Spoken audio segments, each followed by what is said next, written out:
Amazon knows who bought your rival's product last month. It knows when they bought. It knows if they're going to run out of supply in the next week. And if you're running DSP, you can show your ad to every one of them right before they reorder. We run DSP for brands spending $30,000 to $550,000 a month on ads. There are 5 key ways to target your rival's buyers. I'm going to walk through all 5. The third one you don't want to miss. It doesn't go after your rival's buyers at all. It goes after people who buy the products your best customers tend to put in the same basket. So first, you should catch them right before they reorder. Someone bought your rival's probiotic 28 days ago. The bottle is almost empty. They haven't hit reorder yet. The choice is coming. They just haven't made it. That window is yours. DSP lets you find those buyers and show your ad right there. And here's how you build it. In DSP, open up Audience Builder, pick product purchases, type in your rival's product ASIN. Then set the time window to match how long the product lasts. So a 30-day supply, set it to 25 to 35 days. A 90-day supply, set it to 80 to 95 days. You're not guessing here, you're matching the window to the product's own cycle. Then you exclude 2 groups. So first, anyone on your own subscribe and save. They're already yours. And anyone who bought from you in the last 60 days. You want fresh people only. What you're left with is a list of people who bought your rival's products, are about to run out and haven't locked in their next order. Your ad lands in front of them at that moment. So if you like content like this, make sure you subscribe because I put this stuff out every week. The second one targets a different buyer. Not someone who bought from your rivals, but someone who looked and left. They searched the category, they clicked the rival's listing and they didn't buy. That's not a loyal buyer. That's someone who hasn't picked a side yet. DSP has a product view audience. It's the same setup. So you insert your rival's product ASIN, but this time you're targeting people who looked at the page, not people who bought from it. Set the window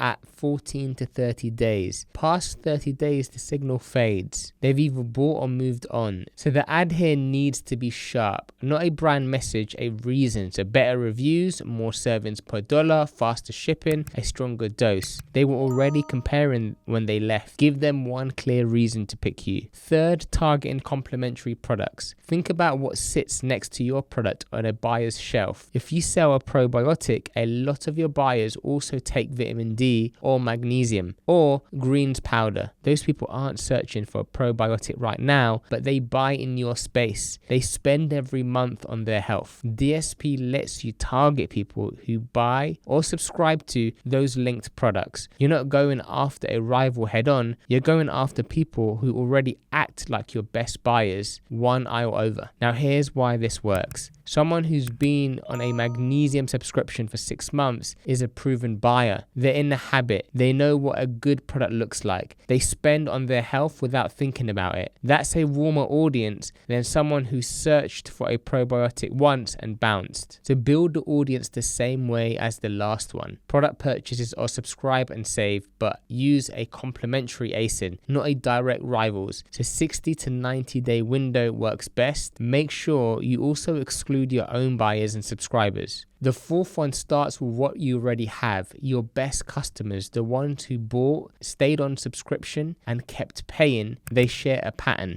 Amazon has seen enough of how they shop to find other people with the same pattern. That's what a lookalike audience does. You take your best buyers as a seed, so your subscribers, your repeat orders, your top spending buyers. Amazon finds other people on the platform who shop the same way. A lot of those people are buying from your rivals right now. The strongest way to build this is through Amazon Marketing Cloud. Build your seed list there. Clean it first, so take out one-off buyers and anyone who only bought on a heavy discount. What you want in the seed is your real long-term customers. The better the seed, the better the match. Amazon gives you 5 levels from tight match to wide match. Start tight, test first, open it up once you see what converts. Brands running AMC lookalikes have seen 3 to 5 times the return of standard in-market campaigns. One brand we work with hit a 480% jump in 3 months. And then there's a fifth strategy. You don't pick who to target, you let Amazon do that. Build an audience from your best buyers, then run an overlap report inside DSP. Amazon looks at your audience and shows other groups with the same habits, not groups you pick, groups the data found. 9 times out of 10, those groups with a high affinity score convert better than the ones you pick yourself. And they tend to be new buyers, people who have never bought from you, but who shop the way your best customers shop. Now, this works because Amazon has been tracking what people buy, click, and browse for years. It sees patterns across millions of buyers, and no seller can see that from one account. So run the report, look at the top 5 to 10 groups, test them as separate campaigns, feed the winners more budget, cut the rest. This is the closest you'll get to letting the data write your ad plan for you. Your rivals' buyers are not locked in. The ones about to reorder, the ones who look and left, the ones buying that sit in next to your products, they're all reachable. Amazon knows who they are. DSP puts you in front of them. Now, before you build any of this, check one thing. Sponsored display and DSP are not the same tool. If you're not clear on the difference, you can spend DSP money on something sponsored display would have done for a fraction of the price. The previous video breaks down where each one fits, what each one can and can't do, and how much budget each one needs to make sense. So the link should be found somewhere above. I'll see you there.